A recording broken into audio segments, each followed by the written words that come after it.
I remember when I had my very first birthday party sleepover, and the same girls that I invited over tried to fight me, jump me, and take my birthday presents. Hi, my name is Dr. Jamila Banks, and I am your holistic licensed marriage and family therapist who specializes in trauma-informed care, anxiety, depression, and suicide management and reduction. And I remember when I had my very first birthday party sleepover, and the girls that I invited wanted to fight me, jump me, and take my birthday presents. Now, when I grew up from first grade through sixth grade, I lived on Slauson Ave and 3rd Avenue in Los Angeles, California, South Central to be exact. If you know where I'm talking about, it was in between Western and Van Ness, in between 59th, 60th Street and 3rd Avenue in Slauson. And I went to 59th Street Elementary School. So I was smack dab in the middle of the ghetto. And although my mother worked very hard, we were under the poverty level and we were poor and black. Not ugly, but poor and black. But in my mind, I thought I was rich because I had a grandmother that was wealthy and that would come pick me up after school and sprinkle gifts and presents on me.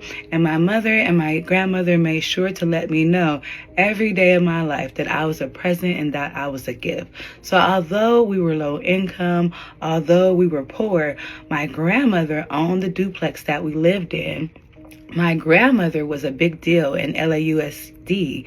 My grandmother used to pick me up, take me shopping, take me to lunch, buy me toys and all the things. So the girls that I had in fourth grade, a couple of them were my friends, but a couple of them just were friendly with me because I like to share and I like to give and I like to people please. So I invited about 4 or 5 girls over.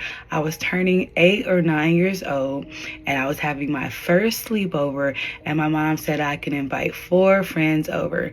2 of them lived on the street and 2 of them went to the school. So I invited the girls over. We had snacks, we had cake, we had ice cream, opened up some gifts. And then when it was time to play games and, settle down a little bit, they wanted to what we call back then play fight and slap box.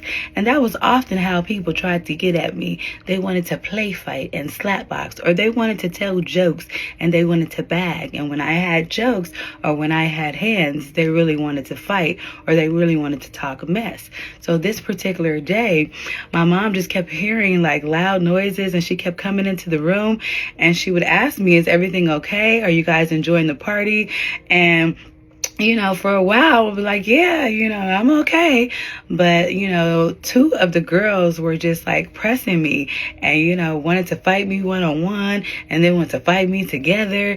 And, then they wanted to, take certain things. And so I just was in there just having a whole little fit, with these girls in my room. And the other 2 were just watching and looking because they were kind of scared. And it was one time my mom came in and she looked at me and my hair was kind of messed up because we were in there fighting and my room was looking a little messed up, and she was like, Jamila Joelle, what is going on? I knew when she said the JJ, it was getting serious. And so at that time, she had came in there 3 or 4 times, and I'm like, Mom, they want to fight me. And she's like, who want to fight you? And I'm like, these 2 want to fight me. And, we in here fighting and arguing. And I don't know why they're here. They don't like me. And they just want to argue and fight. And, I'm not having a good time. She must have came into that room and was like, you get your stuff, you get your bag, you get your clothes, you come out to the living room.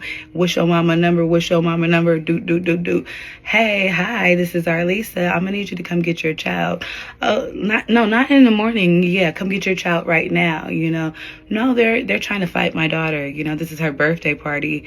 And, they're arguing. They're not getting along. So, yeah, I think it's time for them to go home. Now.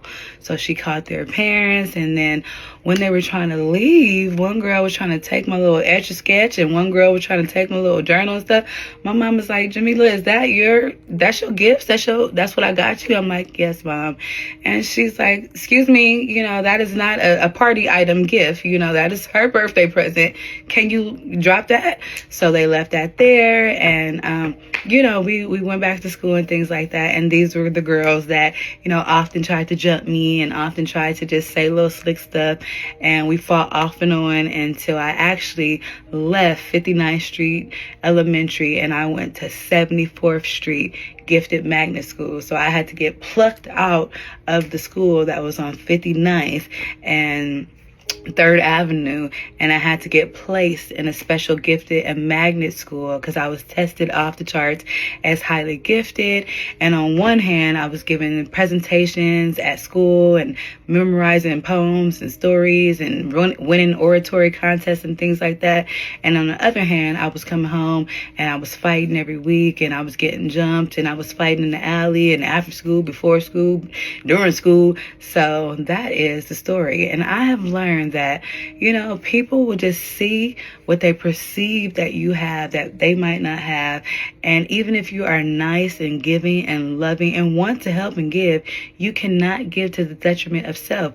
My mom used to say, Jamila, if you give all your things away, you won't have anything left for yourself. It's okay to have things for yourself, especially if me or your grandma buy them for you. They are for you. Don't give all your things away. It's okay to share. It's okay to give, but just save some for you, especially the things that are just for you. So I have learned at this big age, still in my 30s and 40s and definitely in my 20s, lessons along the way of giving to my detriment, being an overgiver, being a solution-oriented person, always gifted and talented and coming in to jump and save the day, finances, ideas, all the things of life. And I've learned to practice discernment at this big age, and sometimes it's okay to keep things for me, especially if they are just for me in our minds.